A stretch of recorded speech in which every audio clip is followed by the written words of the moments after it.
Konnichiwa Indigents, and welcome to yet another unboxing. Last time it was the PS5, now we're going right back nearly 40 years with the C64. Kinda big, I know. Basically a replica of the Commodore 64. It was released around 1982 when I was but a sperm, so needless to say, I didn't have one of these. It's pretty good. We're gonna check it out, and if you want to get one of these bad boys like myself off of Amazon, we'll put a link for you to use, and we can both be happy. Let's unbox it. Let's start by removing it from its plastic, shall we? Alright, there we go. And the plastic comes. That's done. ASMR, outside of the bag. Pretty big, as you can see. Alright guys, let's begin the unboxing. I took the liberty of detaping it already. At the bottom here, which you might be able to see. Did that in advance. And, oh, here we go. A very nice presentation box. Doesn't it just feel retro? The box to the right, the actual keyboard to the left here. This is a full working keyboard. If you're using or have obtained the mini version, then the keyboard is just for show. It fully works. If you've got the mini version, you can use a USB keyboard. Alright, yeah. Oh yeah. Wait, let me let you wait a little bit longer though. Let's see what's in here first. They can't actually call it C64 on its own or Commodore 64. I do have a 64, I think it's 64 licensed games. So we have one controller. You can buy other controllers. It's USB connection. You can connect up to 4 controllers on this, I believe. We'll check in a moment. Yeah. Yeah, it's pretty solid. I don't know how this feels in terms of authenticity. You guys can tell me, like I said already earlier, I was but a sperm or egg or a little very, very small baby when this came out originally. We've got buttons there and there, buttons there. You can hear it. It sounds appropriately like retro. And then you've got the support information at the back there. I don't know if it's meant to be so clicky based, but it is. We have a quick guide, C64 quick guide. So you got some information there. How to use the stick. We have something here in the middle. Imagine you could still buy the N64 games today with modern programming. How would a state-of-the-art C64 game look like? Find out at Protovision Games. Premium box editions and instant downloads available. Oh, I gotta check that out. Didn't even know it was a thing. Imagine it's gonna be the power cable and such. There we go there. I hope I don't forget to actually show the actual main piece, which is this, fully. I thought we did these first, to tease you. Keep you watching all the way to the end, because that watch time is vital. We're almost at 1,000 subs, by the way, guys. Almost at 1,000 subs, almost at 4,000 hours watch time. Still, that's the biggest one we need. Thank you so much for joining, greatly, on this journey of YouTubeness and what's been a difficult few years for many of us, trying to bring some distraction and joy to our lives. That's the power connector that goes in this mini USB in a little drugs bag here. I know. Warm this one up, and this should be the HDMI. It connects via HDMI. It's a lot easier to connect up, I suppose, imagine, versus an actual Commodore. And since it has got licensed games and such, this is a good legitimate method to get into Commodore gaming all over again, without all of the complications of older hardware. That's still keeping the essence of the new hardware, which is the old hardware, which is really cool. Let's take a look at the actual device, the thing you've been waiting for. Well, it's quite light actually. Well, it's quite heavy, but not mad light either. It's kind of a good balance. I like the color. It's a very retro color, very stylized. You have 3 USB slots on the side here. Imagine that's a power or reset button. I'm not sure. HDMI, another USB slot at the back, probably for when you want to put your USB sticks. So this can take USB sticks so that you can add more software and games and so forth, which is one of the main draws for me of this product, is that compared to the other mini consoles that have come out, you can't extend them with games or anything. You're stuck with what there's on there.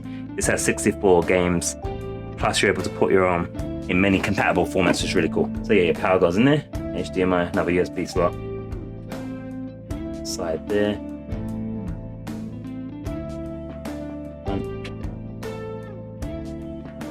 Very, very nice. Feels quite strong actually.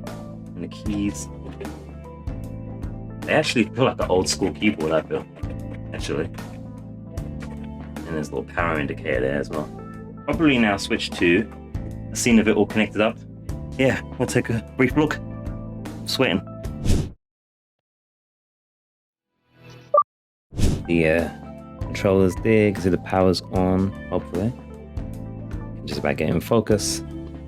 Keyboard's there. I need to probably preface this. You can see it's on the screen there as well. And I'll show you in the actual, don't watch this out too much. I'll show you in the actual screen here. That's the hardware. Oh gosh, something just happened when I pressed the key on the screen. I think I started the game by accident. Well, it has started the game. And back we are. So as you can see, the setup, it was pretty easy. All you got on the first screen was what language you wanted, and then what refresh mode you want, whether it's North American, what have you. Very easy setup. Connect your HDMI, connect the power. I'm actually got the power of this device connected to a USB hub, a USB 3 hub that's going direct from the PC. So it's actually powered without using a plug right now. Our mains plug is using my PC that I'm recording this from. And yeah, you can see we've got some music in the background here as we go through. The thing is, this controller, if that wasn't a date, this is really loud if you're like streaming and stuff, broadcasting. Something to think about. Maybe people will like that, I don't know. The other thing to consider as well is the HDMI cable in terms of getting it on your desk is a little bit different. Now you can use a USB keyboard, I believe. I haven't tried any of that yet. I haven't even updated it and so forth yet, but you can do all these different things with it. I'm not sure what other controllers it might support. I think it needs to be at least 8 buttons, but there's some that work, some that don't. I don't know if the Xbox controller works, so for instance, or PlayStation 5 controller. I will try all those things. But yeah, in terms of getting this device on your actual desk in front of you so that you can utilize the keys and so forth, you will want to consider maybe getting a longer cable or a USB extender or what have you. So that you can extend the power cable's length and the HDMI's cable's length, because it's a little bit short, at least for my setup, unless you can actually use the a virtual keyboard instead, or the virtual keyboard or the USB keyboard that you might have. Then you won't have to worry about the device being so far away from the actual mains outlet and the HDMI connectors that you have going on. But otherwise, it's an awesome package. As you see, it was very easy to set up. You guys have to tell me how authentic it is about the noise and so forth. There's a few things here that you can do. Change pixel perfect, European, North American CRT. Buttons are very loud. I'll put it on that and we'll just have a quick look into something. We've got 3 more other USB slots. That's how it looks with the CRT. I think it looks pretty good. The CRT-FX. You can also view it in the classic mode and so forth. And now we've got our keyboard, you see. We're still against progress. ABCD. Do I have to actually type ABCD? Yeah. Create a new character at random. Let's go C. Oh wow, this is really old school. That says 100% piece of silver. That character's name is Bob. Enter. The keyboard definitely works. Man, we should have gotten something more visual as an example, huh?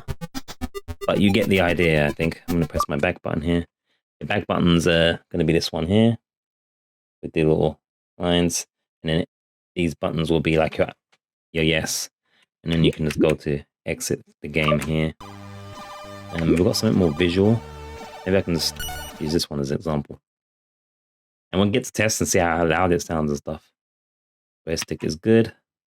How do I start? Oh, I have to use my keyboard again. 4. Wait, I just turned off the music. 3. On. Okay. 2 joystick is fine. 4 start game. I wonder if that means we're not going to get any sound effects like a old school Amiga. There we go. I can't hear anything right now, I haven't got my headphones on, but oh. There you go. Pretty cool, but this controller's really loud. So I want to do some more tests and check out the different features, maybe create some, is that something to collect? Yeah. Controls pretty well. Did I just get hurt? Pretty cool. Looking forward to trying out some of these and streaming it. I'm going to look at some of the features and stuff, figure out what's what, and then I'll maybe make some more videos on how to do various things. The setup's really easy, so you'll need a video on that really. But yeah, that was the unboxing for the C64 by Retro Games Limited. I hope I didn't get that wrong. Yeah, Retro Games Limited. Representing the UK represent. And it's also not packaged. There'll be links to buy the actual device, be it the mini or this full-size one, in the description, comment pinned. And you'll be able to kick some money back to me if you do, if it's helped you out. Thank you so much for watching, guys. And domo arigato. And don't forget to click on the related videos on screen. There's more unboxings and more content to come. I think we covered everything. Nice little awesome package. Very nice indeed.